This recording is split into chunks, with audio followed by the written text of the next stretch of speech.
G'day Bomber fans. Well, it's that time of the year. All season long we've been tallying the votes after wins or losses, or draws I guess. And now it's time to crown for the second time the Everything Essendon Player of the Year, and also for the first time the Role Player of the Year. So let's go game by game, have a look at the weekly results and then tally them up. So let's get into it. Also real quick, big thank you to everyone who left votes this year. It's always good fun to count them up and see who we all think are the best players each game. And if you have any ideas as to how we can improve the voting process for next year, just let me know down in the comments below. The boys got off to a good start in round 1 against the Hawks, and it was a surprise standout that got all the votes. Archie Perkins tore up with 24 touches, 2 goals and 8 clearances. He received maximum votes ahead of Stringer, who kicked 4 goals, Mackay, who kept Mitch Lewis in his pocket, and Matt Guelphy, who nullified the impact of James Sicily whilst hitting the scoreboard himself to get 2 role player votes. Round 2 was our first loss against the Swans at the SCG. Zach Merritt was inspirational, finishing with 32 disposals and 2 goals. Jade Gresham showed plenty to like, kicking 3 goals to go along with his 23 touches. Will Setterfield played one of his best games in the red and black, while Sam Durham and Nick Cox were nominated as the role players. Round 3 against the Saints, Andy McGrath was a lead-off halfback. That was the only thing we could both agree on from this game. 30 votes and a goal, 8 inside 50s. Dyson Heppel got his fair share of votes, 3 overall. Nick Martin could only get 2 despite polling 44 disposals. The skipper Zach Merritt picked up 1 for his 30 touches, and the role players were Xavier Dersma on the wing and Harry Jones, who responded to his round 2 axing with a couple of goals. Round 4, huge loss to the Power. Ben Mackay was the only real standout, keeping Charlie Dixon quiet whilst managing 14 intercept possessions and 7 spoils. Jai Caldwell picked up 2 votes for his 24 touches, so too did Zach Merritt, who managed 36. Jade Gresham got us off to a fast start in the game and ended with 3 goals, while Harry Jones was yet again the role player. He ended the game with 9 marks. Round 5, we were back in the winners book. Sam Durham was excellent. He completely shut down Bontempelli whilst managing 21 touches and a goal himself. He got all 6 votes. Xavier Dersma was brilliant on the wing, 20 touches, 2 goals, 13 marks. Jai Caldwell also played a part in nullifying the impact of Bontempelli, and the role players were Harry Jones for the 3rd week in a row and Todd Goldstein, who kept Tim English quiet. Round 6 against the Crows, it was Jai Caldwell who got the votes this time, making him the 6th bomber in as many matches to be labelled as the best on ground. Club only, of course. He had 26 touches and 10 tackles. Zach Merritt picked up a few votes. It was a party for the mids, with Durham also joining in. Nick Martin did come up clutch with that goal and led the team for disposals, so he got a vote. And the role players were Carl Langford earning his first votes for the year, and Ben Hobbs, who also earned his first vote of the year. Anzac Day, one of the best games of the season, and we couldn't split our 2 leaders in Merritt and McGrath. Merritt won the Anzac medal with 31 touches and 9 tackles. McGrath was the runner-up with 31 touches and 10 interceptions.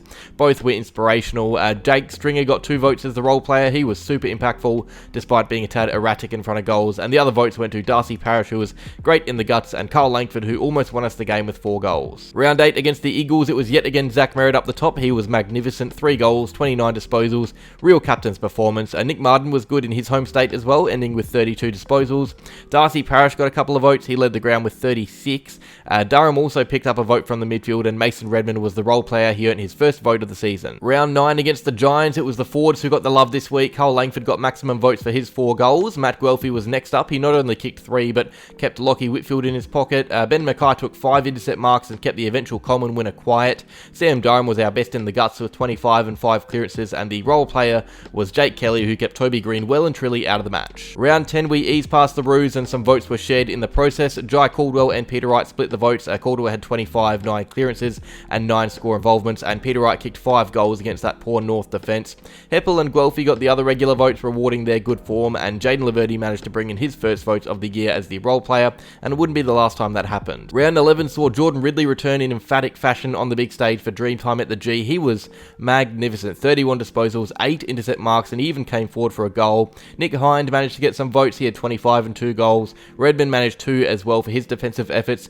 Stringer kicked 4, and Laverty was yet again the role player for his work down back alongside Ridley. Alrighty, and now we are around the halfway mark of the season, so we're going to take a look at the top 10, which I've extended out to 12 because of some cheeky ties for votes. Zach Merritt leads the way with 23 votes, 8 more than second place Jai Caldwell. He's got 15 after round 11. The bronze medal is currently shared by the much improved Sam Durham and our vice captain Andy McGrath, who got off to a fast start. New recruit Ben Mackay was excellent early. He has 9 votes, 1 more than Carl Langford, who has 25 goals after his first 11 games. He has 2 forwards just behind him in Stringer and Guelphy, and then we have 4 players in equal ninth. Jordan Ridley, Archie Perkins earned their votes from the best on-ground honours, while Nick Martin and Jade Gresham were impactful in a number of different games. And a quick little look at the role player top 5, which again is a top 6 because of ties. Harry Jones earned 4 role player votes in a 3-game span, while Jaden Laverty picked up 4 from 2 consecutive games for his defensive efforts. Matt Guelphy, Jake Stringer, Mason Redmond and Jake Kelly are all an equal third.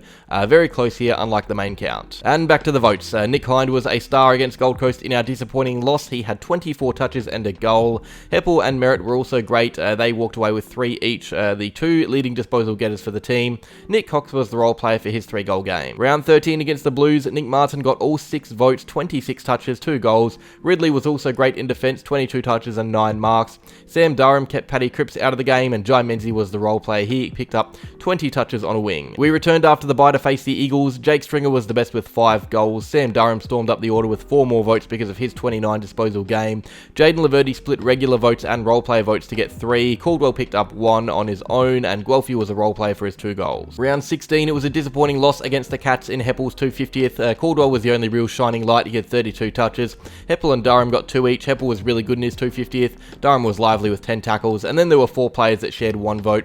Mackay, Merritt, Wright and Dersma. The last 2 were the role players for the match. Round 17 against the Pies, it was a great win led by our skipper, who made that gap up the top a lot bigger. He had 30 touches and a goal. Ben Mackay was super as well. He had 6 intercept marks and 6 spoils. Jai Caldwell picked up 2 for his 30 disposals. Draper was busy in the ruck, and the role player honours were shared between Harry Jones yet again and Dylan Shield, who returned with a bang. Round 18 was another poor night for the club. We lost in the wet against the Demons. Mackay and Martin were the only notable performances. Mackay had 7 intercept marks in the wet and 17 intercept possessions while going at 100% by foot, and Martin was excellent as well, especially late. He had 26 touches and 4 goals. Ridley, Langford and Dersma round out the rest of the votes from the loss. Round 19 really kicked off that downfall. We lost a shocker against the Crows. Hard to find votes from that game. Langford gets a handful for his 2 goals and a round-and-ground impact. Durham had 27 touches and a goal. Redmond and Merritt were both impactful enough to receive votes. Sam Draper picked up a vote, and so did young Nate Caddy, the first for his career. Round 20 was even worse than round 19. We were belted by the Saints. Merritt and Dersma were the only ones that could hold their heads high. Merritt had a goal in 24. Dersma had a goal in 25. Nick Martin got 2 votes for his 23 disposals, and the role players were Sam Durham and yet again Harry Jones, who was storming home for that role player award. Round 21 was our last win of the year against the Dockers at the G. Caldwell and Stringer were huge. We struggled to split them. Caldwell had 32, 6 tackles and 7 inside 50s. Stringer kicked 4 goals. Mason Redmond got a couple of votes. He had 27 from the back half. Merritt and Shield were both big in the guts, rounding out the votes for the day. Round 22, we lost after the siren to Gold Coast, all but ending our season. Nick Martin and Zach Merritt were the only boys who really deserved votes. Martin had 36 touches, Merritt had 32, and after that it's a whole lot of single votes. Redmond, Draper, Mackay and Jones all got votes. Round 23 against the Swans, the season mathematically ended that night. Nick Martin was unreal, 32 disposals, 3 goals. Archie Roberts surprisingly got the next most from there, ending with 25 touches, his first votes as a bomber. Sam Draper picked up 2 for his work in the ruck and up forward. Laverty, Caldwell and Brian all add 1 to their tally, Brian picking up his first vote for the year. And finally, round 24 at the Gabba against the Lions, Zach Merritt ended the night with 37 touches and a goal. Carl Langford wound back the clock to his early season form to kick 3 with 25 disposals.